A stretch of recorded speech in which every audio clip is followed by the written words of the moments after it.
Okay. All right, welcome back to Wax Pro Uncut. I'm Erica. And I'm Rachel. And today, this episode is for all of the former EWC employees.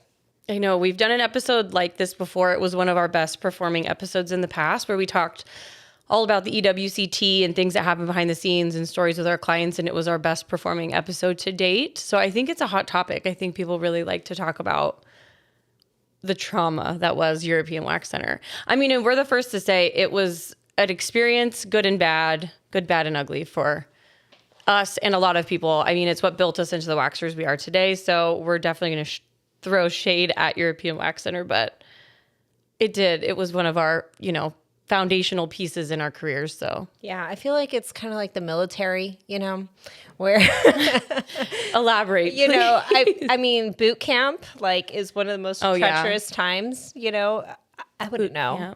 I'm not in the military. Never I was, feel like it's more like an abusive relationship that you don't know how bad it is until you get out. But what I'm saying is you need it to learn the lessons. Yeah, the growth that comes after exactly is really beautiful.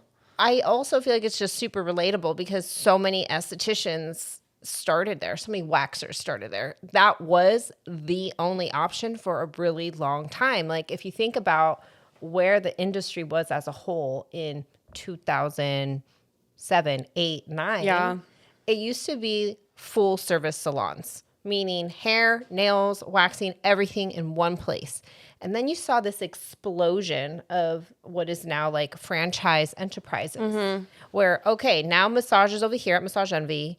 And then over here is blow dry bar for, your blowouts. And over here is the nail bar for just your nails.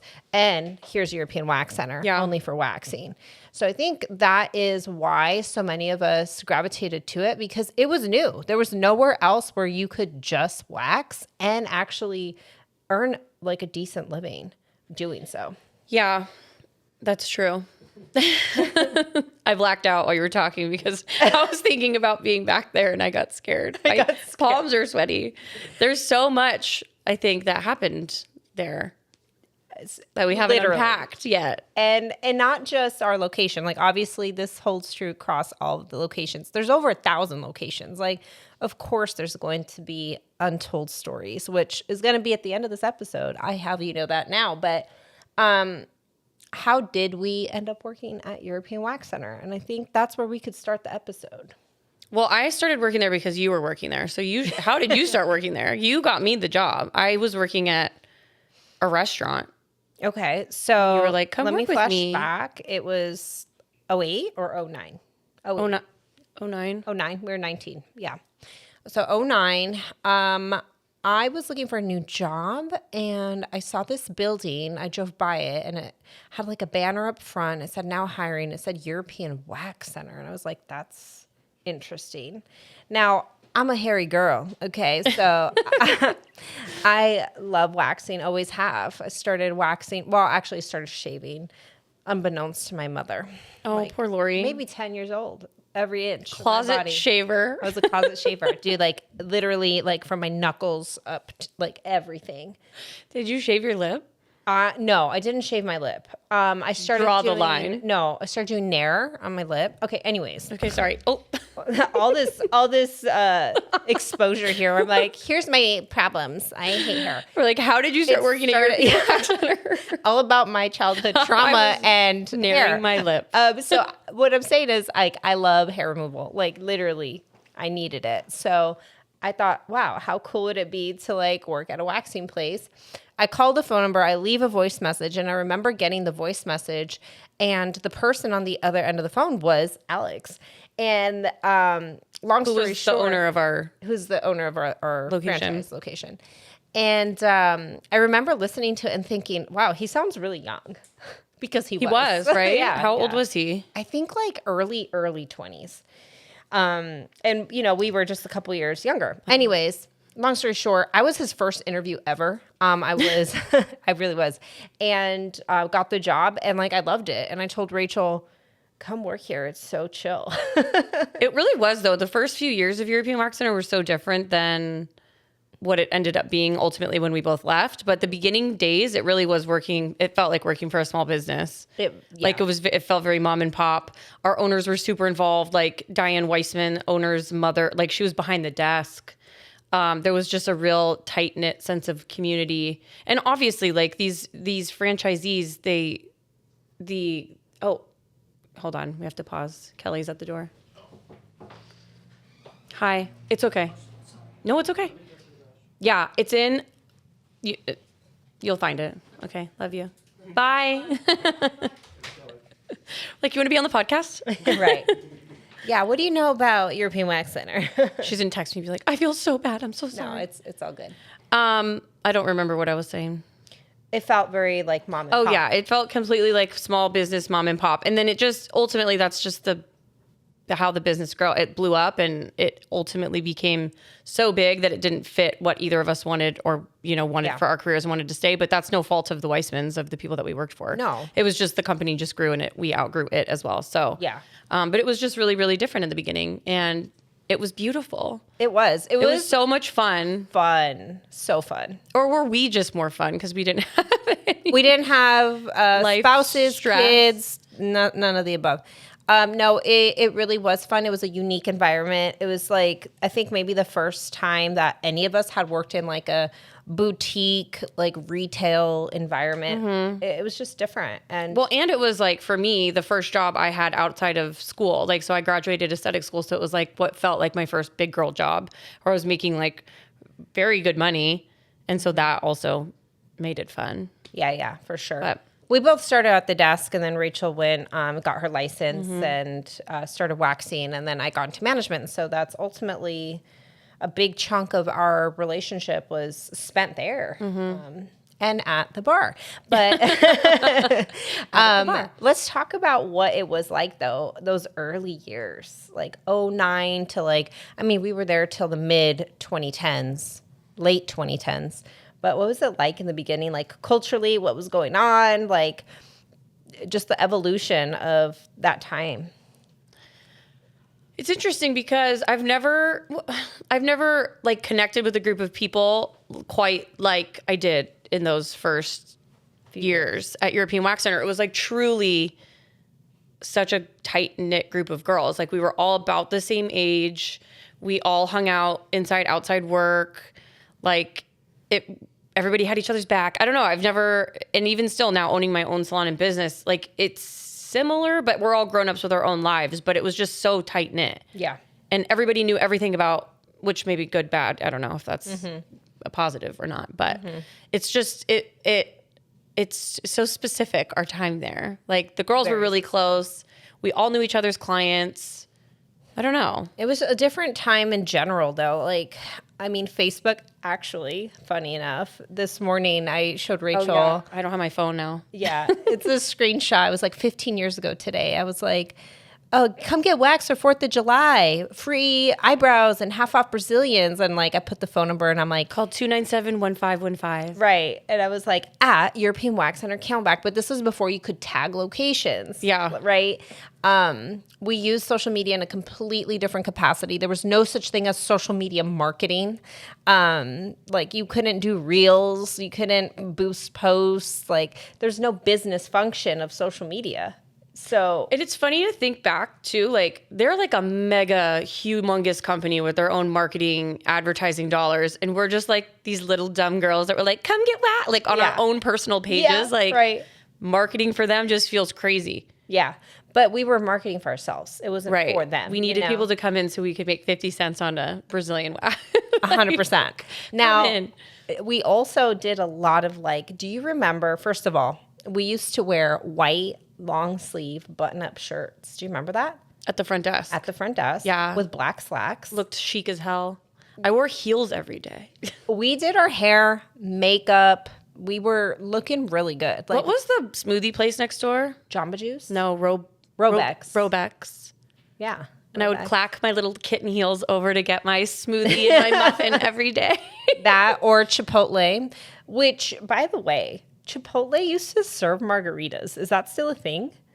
I don't know. We should find out. Well, when you're drinking again. Okay, but for real, Do you not remember how strong they were? Erica and I got off work at the same time and we went next door to eat and we were like, oh, they have margaritas. We had to leave our cars there because we got so drunk on accident Chipotle. at margaritas at Chipotle. Yeah. And then the cab, you'd have to call a cab. It was 602-200-2000, just so you know. But anyways, really aging us there. It was a fun era. And we literally cared about what we look like. This was also the Jersey Shore era. So I want you to picture Rachel. My hair was so big. Big hair, but this beautiful ponytail somehow, but it was like very big all up here. And I wore a red flower. Remember the red hibiscus flower in my hair? Yeah. It was a different era in general. We were doing a lot of grassroots stuff. Like I used to flyer cars. That's right. I used to put business cards on every car in the parking lot. We did all sorts of like just random gimmicky come in, check it out, because no one knew what European Wax Center was. No, it was just Do you remember that? Yeah. I mean, we were probably we weren't probably. I know this. We were the 3rd store in Arizona. We were the 16th store nationally. And now there's what? 2,000? Over 1,000. Oh, that's a lot. I mean, have any maybe closed? I wonder if have any closed down? I don't know. There's definitely resales. That's like to be expected. And I could recall. I mean, we knew someone personally that sold their store. They're still kicking, and they're still expanding. I wonder what their closing rate is. I mean, because certainly, like, there have been closures. There has to be. It's just impossible for all of them to do well. You know, poor management, or you run out of capital, or whatever. But it was a really successful franchise, and ultimately, and still is. They're just still expanding. I mean, now their services, they're expanding services. They do men's Brazilian waxing, manzillions. I don't even know what they call them. Yeah. So we used to wear red scrubs. Have you seen their scrubs now? No. They're so ugly. Really? Oh, they're like gray. They're gray with a red stripe down the side. Yep. They did like a rebrand, and I don't like it.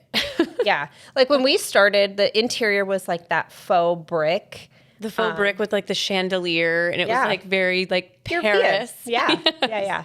But at the time, it looked freaking cool. Like, yeah, it was very different. Chic. And I mean, it's dated now, but they've changed it. Like the rooms look different. It's trying to be more modern. The product line, the retail shelves, the everything is like completely different.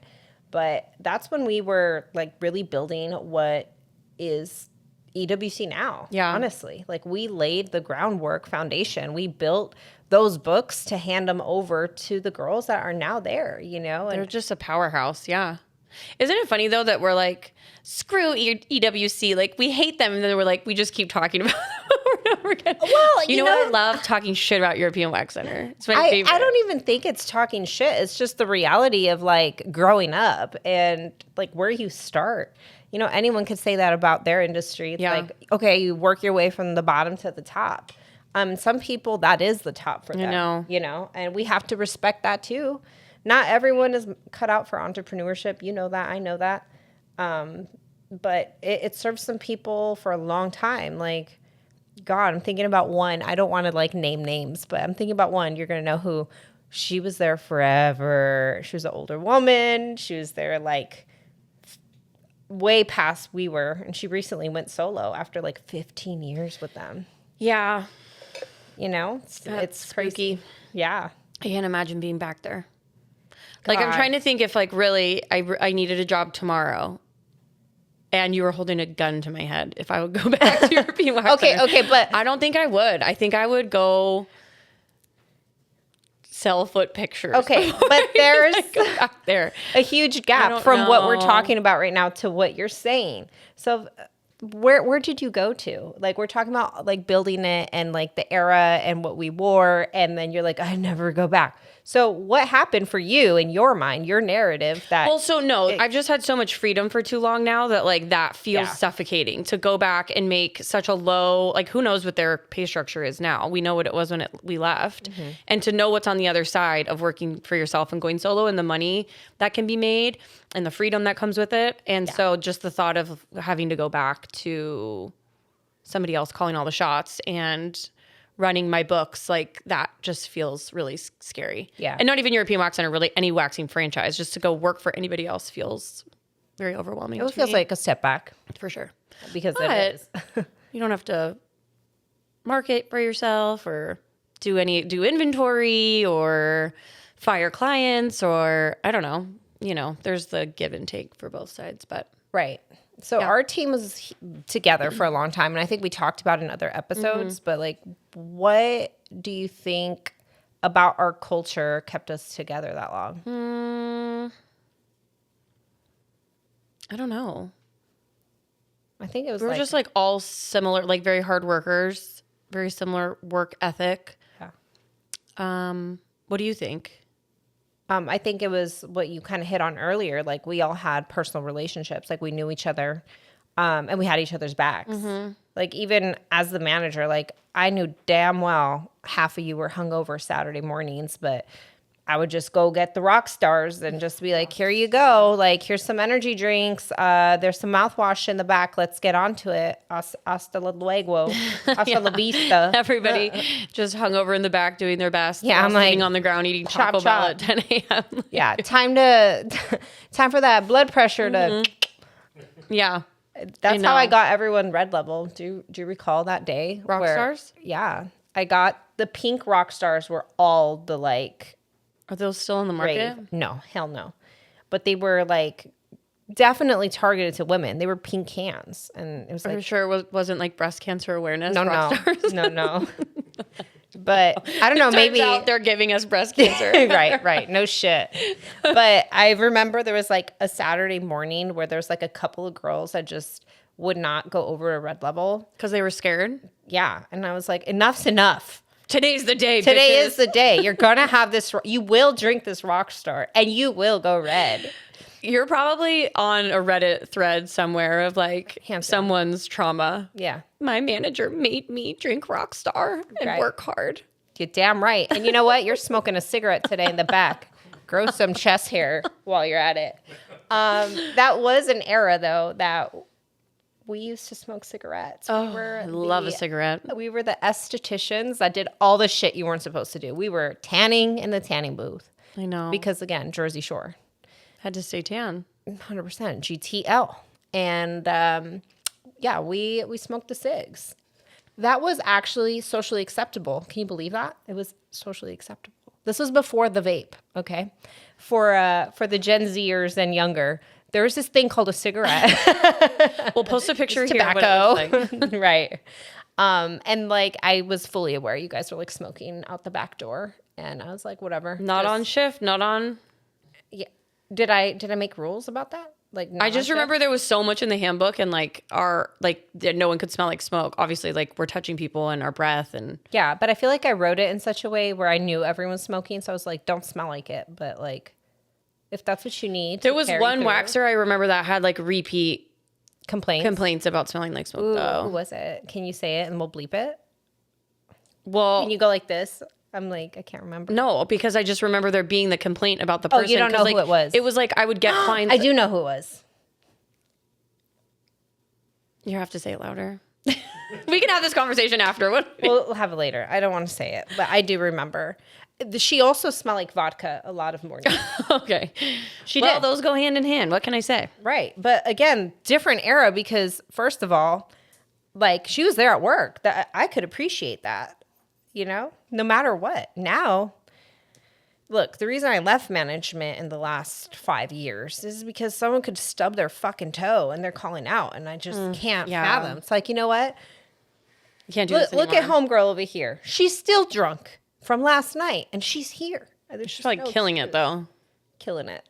Waxing faster than anyone else in town. Probably taking eyebrows off for all we know, but Yeah. Well, yeah, different era. So let's continue down memory lane. So going red level, like, was that stressful for you? Because you were red level very, very early on. not really. Honestly, it wasn't because it's like you build your book in a way that then you're seeing only repeat clients. They're so trained to come every 3 weeks. They don't have that much hair. And so it's just like a well-oiled machine. You go red, but you're seeing all the same people. I don't ever remember the push of you being like, today's the day you're going to test for red and being like, oh no, like it just kind of happened. That was just the, I don't know, natural progression, I think. Yeah. Now, Do you still wax at that speed? no. I mean, I can still do a Brazilian in 15 minutes, but if I have like a Brazilian underarm eyebrow, I'm giving myself 30 minutes for it. And even now, like when I have a new client, I give myself 30 minutes for a Brazilian, which is so funny because then it was like you would take a new client and have 97 services stacked in the same appointment. No, slot, literally. and we would just do it. Literally. It was eyebrow, lip, chin, nose, Brazilian, inner thigh, stomach strip, and underarm. I swear to God, that was the double booking, which it should have been called octuplet booking. Like, what the fuck? That's not double. That's 8 in 15 minutes. That is not a joke, right? Who came up with that? And they're like, the girls can do it more. I mean, They can that do was more. corporate. There was no making it up. Like, corporate outlined very early on, blue, white, orange, red level. Who knows if that still They were exists. drinking those pink rock stars. They were. Around the round table. They're like, you know what is crazy? They've got the cigarettes and they're like, Yeah. these girls can do it. Cigarettes and rock We should stars do wearing it. their white button-up shirts, sweat stains, and their Miami Heat. They've got those like visors on that the like, The poker player- visors. Anyway, Fucking bump. I it. digress. Yes. But they made Visuals up these there. rules and then we just somehow rose to the occasion. We just did it. But like on the management side, if someone was orange forever, that was fine. You weren't going to fine. ever fire someone for not becoming No, red. It was just if they were white too long.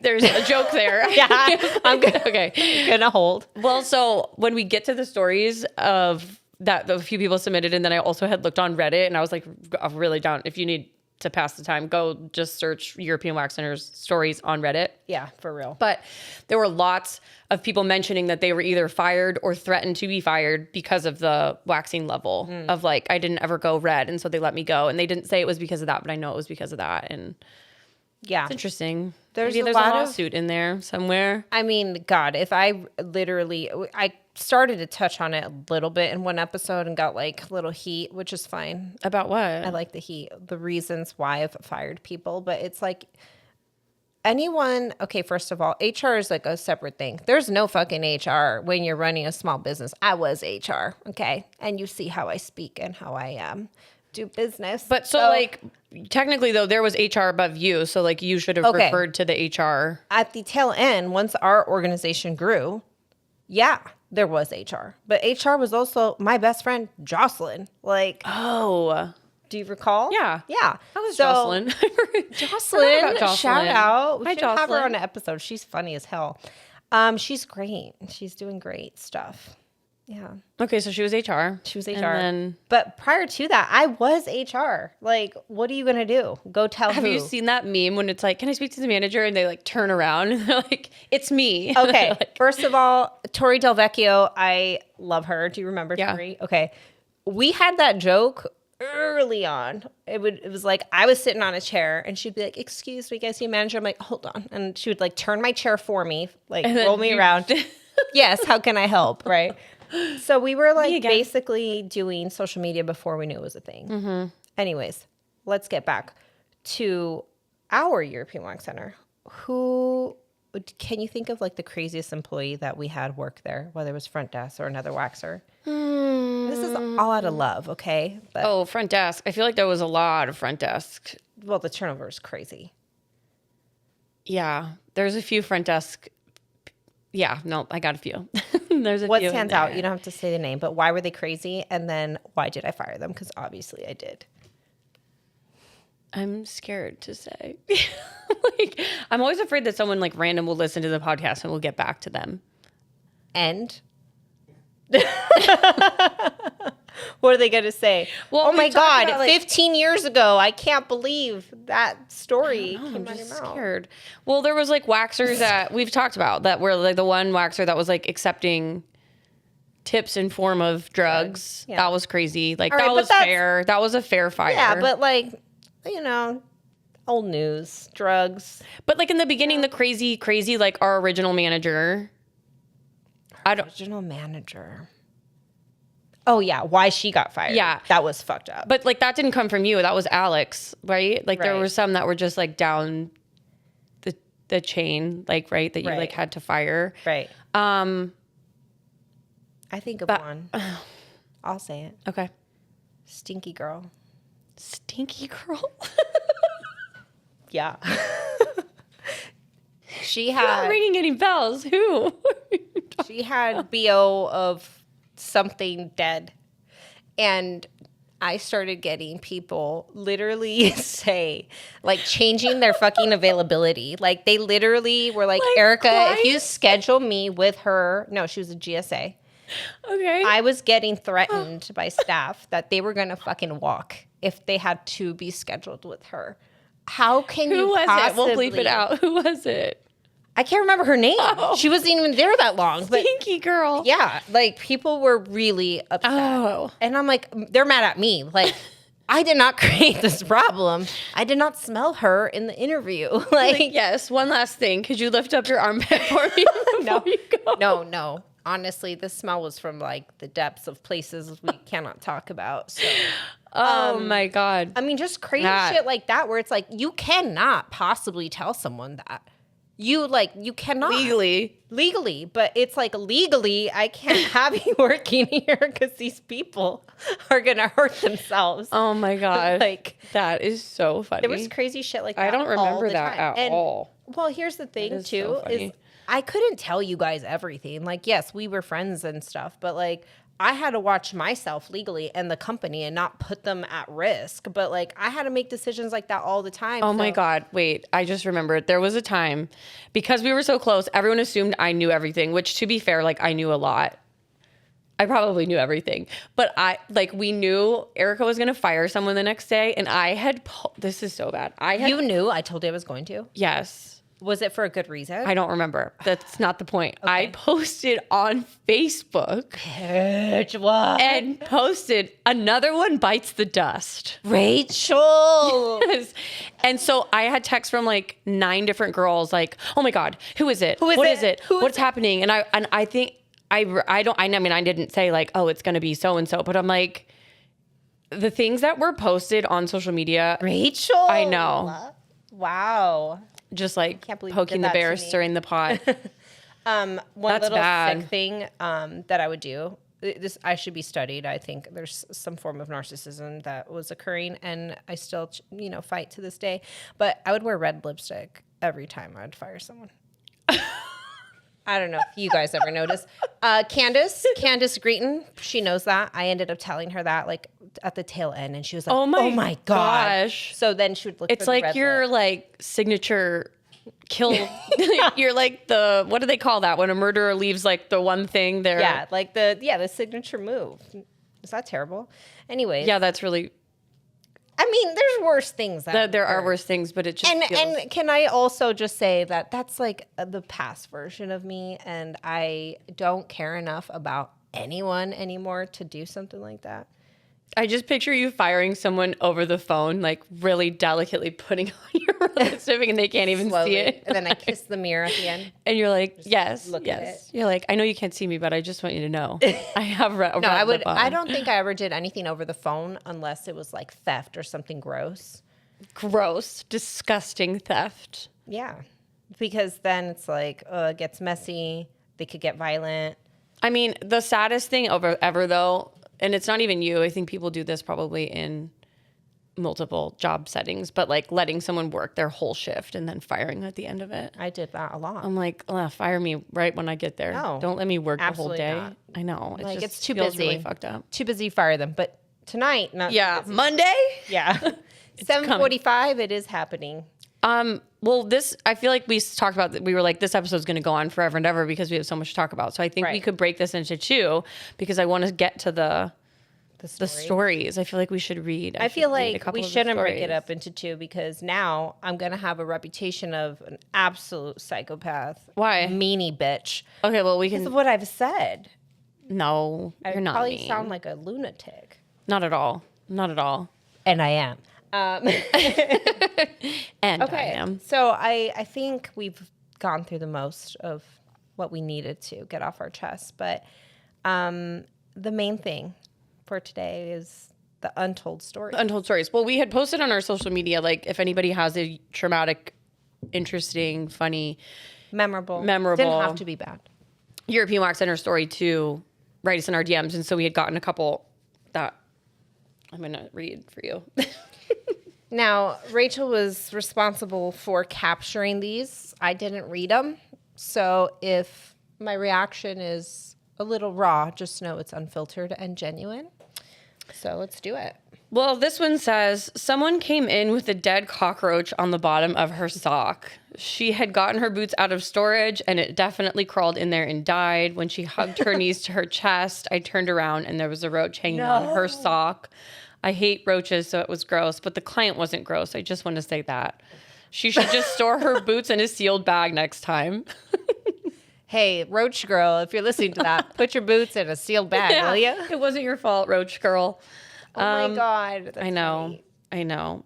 This one says, this one time at EWC Inn, and then she said the location, which we will not share. A woman larger than life was assigned to me for her first Brazilian. I was orange level, so not a newbie, but she was new to me. She was super nervous. I calmed her down, gained her agreement to proceed, and laid the first strip. She stopped butterflying and started to get super loud. I told her I needed to pull it off, and it was in her best interest to not close her legs. To breathe out as I count to 3, she ignored everything, and as I pulled the strip, she trapped my arm like a Venus flytrap, and she screamed at the top of her lungs. Not Release like, me! Release me!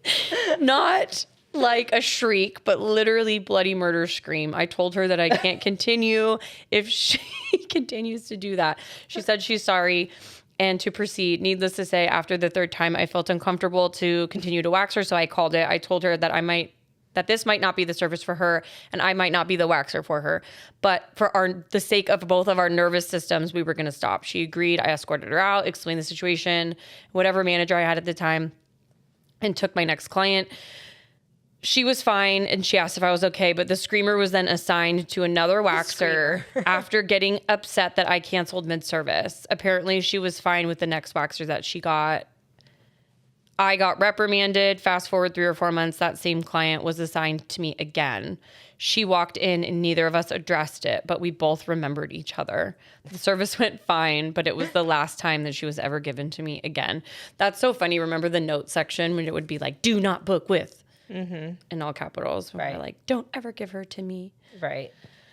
Oh, man. Well, I feel like there's probably a reason for it. Like it was probably her first Brazilian with homegirl, and she like screamed, and then she got used to it, and then probably gotten the right frequency and the right hair length and stuff. So that sucks because then like you feel like you weren't like a good waxer or something. But I don't know, it's circumstantial. I just remember like the screamers when we would all be sitting in the back and like someone would scream and it would be like, oh my God, Right. the whole center can hear it. Yeah. Do it you was so remember loud. that one time this mom brought in her daughter who was like very, very young? She was like 7.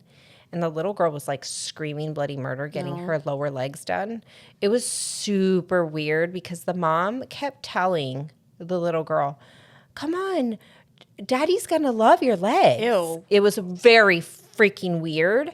And the little girl was screaming to the point where I went to the door, knocked. I knew it was just the lower leg. And I poked in and I said, hey, we need to conclude the service. The child is screaming. Like it felt like very, very Well, and I remember wrong. then the policies changed to like, we'll wax someone as young as long as there's parental consent from both the parent and the child. Yeah. That's crazy. Like a though, mom right? bringing her child in for her eyebrows, and Yeah. the little girl's like, I don't want my eyebrows done. I'm like, I'm not waxing you. Right, right. We could do one more. Let's do one more. Okay. I've been an esthetician for over 10 years. I show up on time, rarely call out. I'm good at what I do, and I bring a ton of business. Last year, I made around 60 grand working 30 to 35 hours a week, and I felt financially stable. Out of nowhere, our owners completely changed our pay structure with almost no notice. We went from earning commission based on our performance to a flat 5% commission for everyone, whether you were brand new or had years of experience. My manager calculated what my next paycheck would look like. It was projected to be around $1,000 less than usual. Wow. To make the same money I'd been making before for the last 2 years, I suddenly had to work over 60 hours a week. In 1 2-week pay period, I saw 127 clients, performed 384 services, generated roughly $8,000 in service revenue, and my commission was $400. Then they rolled out a new on-call policy. If somebody called out, employees were expected to come in on their days off. If you said no too many times to the on-call policy, it would be documented as lack of teamwork and eventually lead to termination. I love my coworkers, but I don't think that the compensation or expectations are worth the money. If you're interviewing at one of these locations, make sure that you understand exactly what you're getting into and how you'll be paid before accepting the job. Yeah, that's crappy. I mean, as a business owner and like a manager, you got to grandfather in the people. Like a pay structure change, in my opinion, like regardless of, you know, some of my crazy terminations in my past, right? I still have a heart and there's like morals, there's values there. You give them, hey, like we're going to grandfather you in, and anyone new gets on the new plan, and it takes time to transition some people off, and eventually it levels out. Like the new people, you know, but yeah, that's tough. Overnight is unfair in any job, not just waxing. But the good news is when you work for yourself, you don't change your pay. You can't possibly, you could be broke all the time. Yeah, right. You could be stressed and broke all the time. All the time. No, it's lucrative, obviously, working for yourself. It can be, but there can also be slow periods of time like right now, summer. And we'll talk about that on our next episode. That's it for this episode of The Untold Stories of EWC. Until next time.